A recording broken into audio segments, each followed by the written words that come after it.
Welcome back, everyone. Tomorrow, the state will share whether the measles infected more Texans or sent people to the hospital.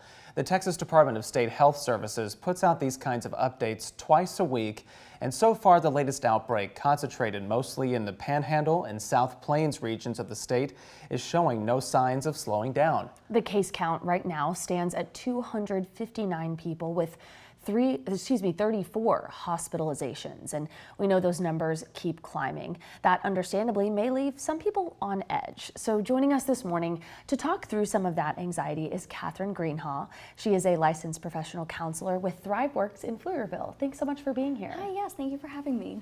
We know that ThriveWorks actually has some research that shows contagious diseases such as the measles are causing anxiety in 32% of Americans. And so talk to us about how you're seeing that show up in your own clients. What are they saying? And is this something that's cropping up here in the Austin area?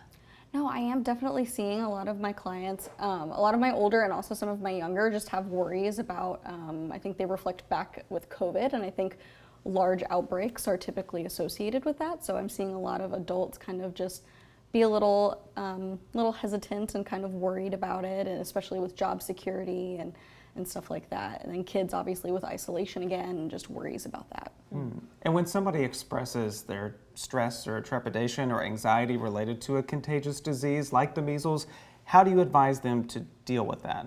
Yeah, I mean, it's absolutely normal, and I think especially with COVID, any outbreak is worrisome, and that you should be cautious, but I think that you do also have to be realistic, and you have to focus on what you can control, and we can't control everything. We can't control outbreaks, and just making sure you are focusing on things that you can control and making sure you don't isolate like we did see a lot with COVID.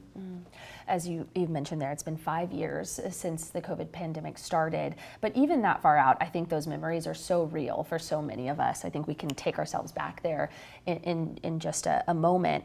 How do you think that experience changed the way people view diseases when they hear about them spreading? You know, what have you seen maybe pre-pandemic and now post-pandemic? How do people respond so differently? I think pre-pandemic, I don't think people were as worried. I mean, you try not to get the cold, you try not to get the flu, you do your best to wash your hands and just kind of hope for the best every season. With COVID, I do feel like it brought a lot of fears with job security, with everything shut down, a lot of people lost their jobs, and then the obvious is getting sick and having detrimental health issues, and then also getting people that you love really sick. So I think that those were big concerns that are still concerns now, especially with outbreaks. And a lot of us have worries about, name the topic, and we might carry that with ourselves, but it may not register to the point where you might need professional help for it.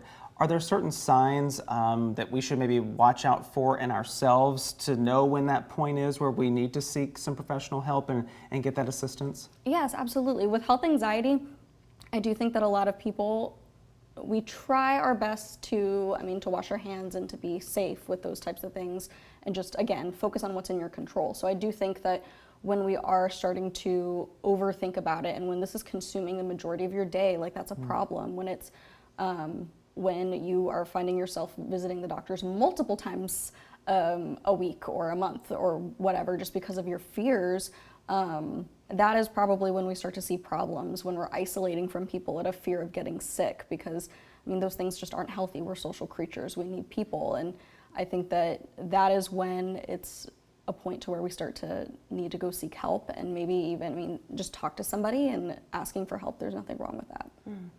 Such a good message there. I do want to ask you, what do you think it is about, whether it is this measles outbreak that we've been tracking or the lingering concerns about COVID, what is it about these kinds of diseases or health anxiety? What's the driver there? What is it that maybe makes people a little more concerned than maybe other anxieties in their lives? I do think specifically with the measles, we see a lot of concern with because I see adults and kids, and so we see a lot of concerns with kids specifically, with measles, just because they're so much higher, the risk is just so much higher. So I think that just the concern of you yourself getting sick and then also giving somebody else that disease as well, those are just really scary things to think that you could put someone that you love at risk. Well, Catherine Greenhall, we so appreciate you coming in to talk more about this, and I'm sure that we'll reach out to you about other topics, but for now we'll wrap up our conversation. Thanks again for joining us this afternoon. Absolutely. Thank you for having me.